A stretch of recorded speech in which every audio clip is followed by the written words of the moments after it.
Geometry Unit 6, Lesson 1, Central Angles and Inscribed Angles. So in this lesson, we want to look at arc and arc measure and see how those are related to different types of angles in a circle. There will be central angles, inscribed angles, and there are different kinds of arcs, major and minor, and intercepted, and we want to relate all those together. So first of all, what's a chord? A chord is a segment whose endpoints lie on the circle. So AB is a chord, BD is a chord in either one of those. AC is not, because C does not lie on their circle. If it went all the way through there and intercepted at E, AE would be a chord, but not AC. A central angle has to measure less than 180. The vertex is at the center. That's why it's called a central angle. So ACD is called a central angle. And then if the vertex touches the circle, that's an inscribed angle. So angle ABD is an inscribed angle. And that's in either case. ACD here is a central angle and ABD is an inscribed one. Now the arc is the part of the circle related to that. So AD is an arc, AB is an arc, BD is an arc. And then there are minor and major arcs. So if you have a central angle, the part from here to here is the minor arc. It's the part in between or inside of that angle. And then ABD would be a major arc. So now in this picture, if we have this minor arc, then there's a major arc. We could call it ADB, we could call it AEB. It's just to tell us that we're going from A to D to B and around that way. So a major arc, you need 3 letters. For the minor, you only need 2. You can name it with 3 if there's a point in between there, but you really only need 2. And a semicircle is when you have on the ends of a diameter. Of course, this is a radius because it goes from the center of the circle. If it goes all the way through and touches a chord which has 2 endpoints and it goes through the center is a radius or diameter, sorry.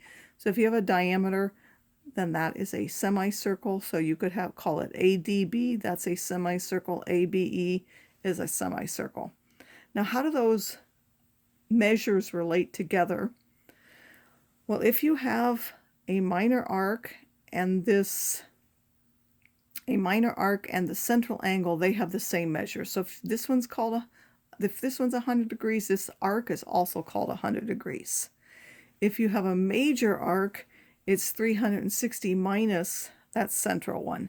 So whatever this is on the outside of that. That would be 360 minus that particular one. And then a semicircle, that's equal, of course, to 180 because the whole circle is 360. That's half of that. So now we would like to find the measures of the arcs or the angles. STR is this major arc, and we have this minor one here. They have the same endpoints. The whole thing is 360, so this would be 360 minus that 95. It's what's left of the circle, which is 265 degrees. So around this way, that's 265 degrees. What if we want the angle FGD? Well, we need to relate these arcs to these angles. This arc is 60, so the angle is 60 because those are central angles and the minor arc. This is a central angle and the arc, so that's 100. And this is a central angle and the arc is 50. So the measure of this angle by angle addition would be the 100 plus the 50, so that would be 150 degrees. So we're going to use different relationships in circles to find different measures. Right now, adjacent arcs, or if you have 2 that are touching that share an endpoint, so you go from A to D and then you start where that one ended and go to the next one, those are adjacent arcs. Just like we had segments that could be added, arc lengths can be added too. So let's look at another example. We have line AF and line BE. They intersect at the common center of 2 circles, point C. The measure of angle BCD is 18, so this little angle in here is 18.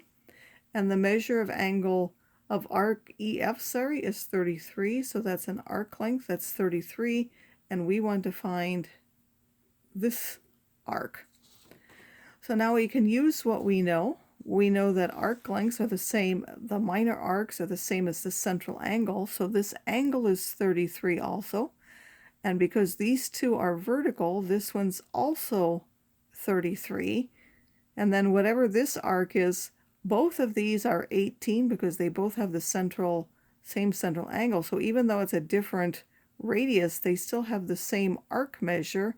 This is an angle of 33, so this one's 33, and this one's 33.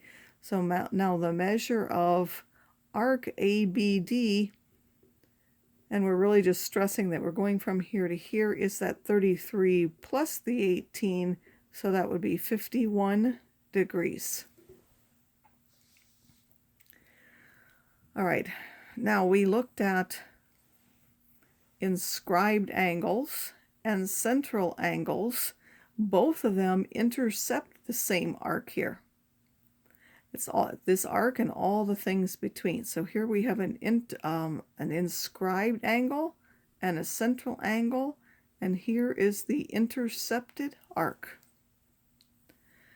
The Inscribed Angle Theorem says that if you take an inscribed angle, so one that touches the vertex, touches the outside, then whatever this arc measure is, it's half of this. So it's half of the central angle. This here is half of the central angle, which is now half of that arc. And the same with this one. This is a central angle, so it would be half of this arc. This angle would be it would be equal to this arc. And because of that, if I have an acute angle like this, so and for this particular one, it would be a half of that angle. It's half of that measured angle, because it would be like this, whatever this is, because it matches that.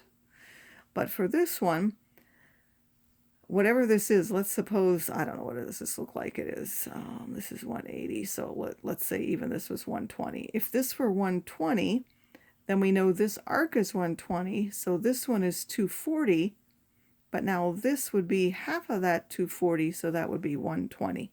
It's going to be half of 360 minus that one. In this case, it happened to be the same. Is if this happened to be 140, let's just take a different one. This would be 140, this would be 360 minus that. That one would be 220, and then this one would be 110. It would be half of that. So it would be 1/2 of 360 minus whatever that central angle is. But you're really just going to use the properties of an intercepted arc being 1/2 of that and a central arc being equal to that. So now we have a diagram here, and we want these missing measures. So first we want this arc.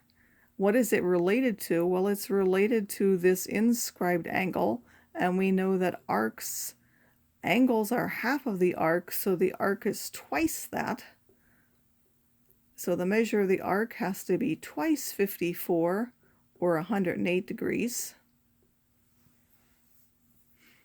We also want the measure of arc BD. Well, by arc addition, we know it's made up of BE and then ED, so that would be 18 plus 108, which is now 126 degrees.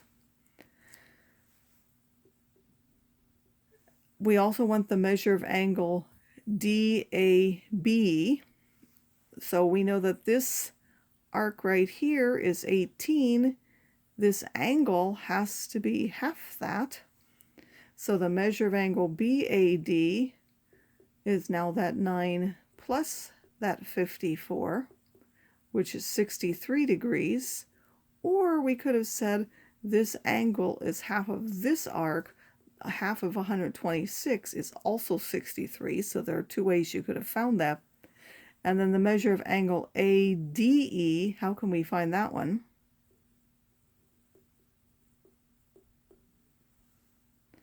So ADE, this goes through the center.